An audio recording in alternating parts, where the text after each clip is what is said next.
Alors, j'ai réalisé une expérience qui a montré qu'Aristote avait tort sur la chute des corps, et cela en suivant précisément sa méthode.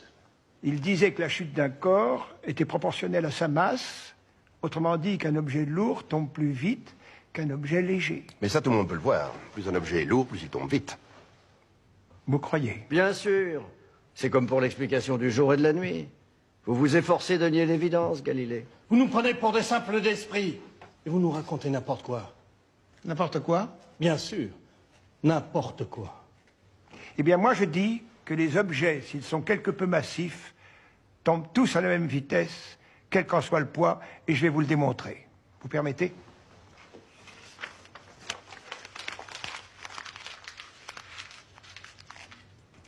Je prends cette boule de papier dans une main et cette boîte à sable dans l'autre. Je les lâche en même temps, ils vont arriver au sol ensemble.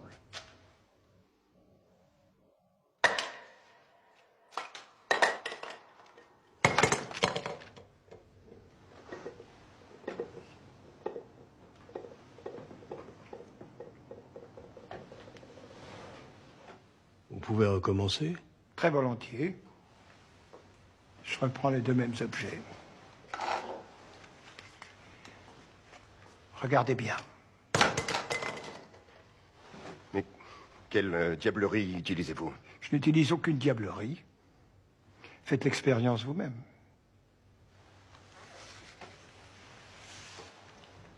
S'il vous plaît, c'est très important pour moi. Faites un effort, Éminence, je vous en prie. Prenez ce papier dans une main. Et cet objet lourd dans l'autre.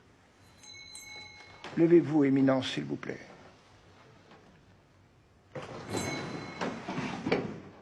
Levez les bras plus haut. Et lâchez les objets en même temps. Je comprends pas. Aristote, pourtant, avait fait lui-même cette expérience. Il disait... Le gland tombe plus vite que la feuille de chêne. Exactement. Comment expliquez-vous cette contradiction? Moi aussi, les observations d'Aristote m'ont longtemps troublé. J'ai réfléchi longtemps, car j'étais persuadé que si j'expliquais cette contradiction qui existe entre ses observations et les miennes, je découvrirais une loi fondamentale de la physique, si Dieu le voulait. Depuis 2000 ans, personne n'avait contredit Aristote sur ce point. Je me trouvais intimidé, comme devant une montagne.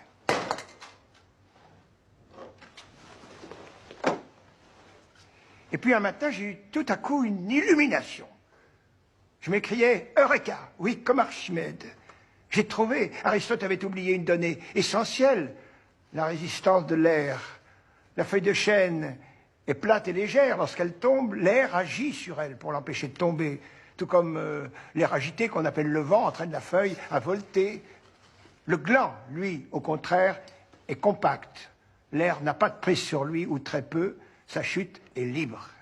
Alors le poids n'a aucune influence sur la chute? Aucune. Et pourquoi cela? Cette question a occupé mon esprit pendant 3 ans.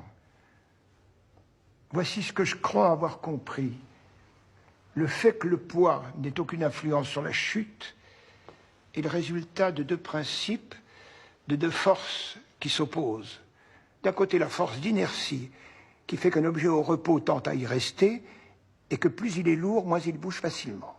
Ça, tout le monde le sait, pas la peine d'y réfléchir pendant 3 ans. Les objets lourds sont plus difficiles à déplacer. Je n'ai jamais essayé de déplacer un éléphant, mais il doit falloir pousser fort.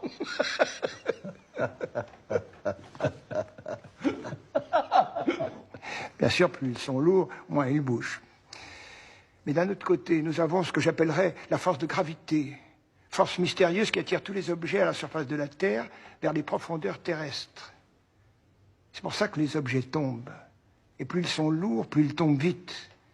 Mais la force d'inertie est là qui les freine, les retient. Et plus ils sont lourds, plus elle les retient. Alors d'après vous, un éléphant et une figue, par exemple, tomberaient à la même vitesse?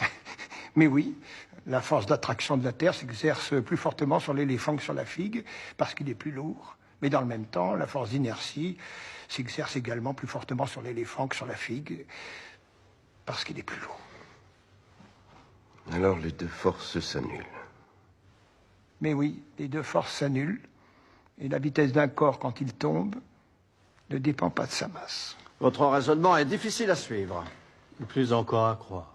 J'ai fait l'expérience plus de 1000 fois. Vous voulez que je recommence? Non, ce n'est pas la peine. Je n'aurais jamais découvert ce phénomène sans l'aide de Dieu. Il nous a donné le goût de la vérité. Et en même temps, il nous la cache.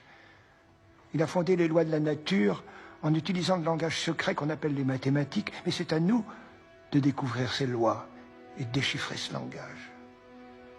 C'est la recherche scientifique qui nous permet de nous rapprocher de Dieu et d'expier le péché originel. Nous, les savants, nous sommes les hommes de Dieu, choisis par lui. Mon ambition est de mieux comprendre l'univers pour me rapprocher davantage de lui. Alors je suis le chemin qu'il m'a tracé. Car sans lui, je ne pourrais rien.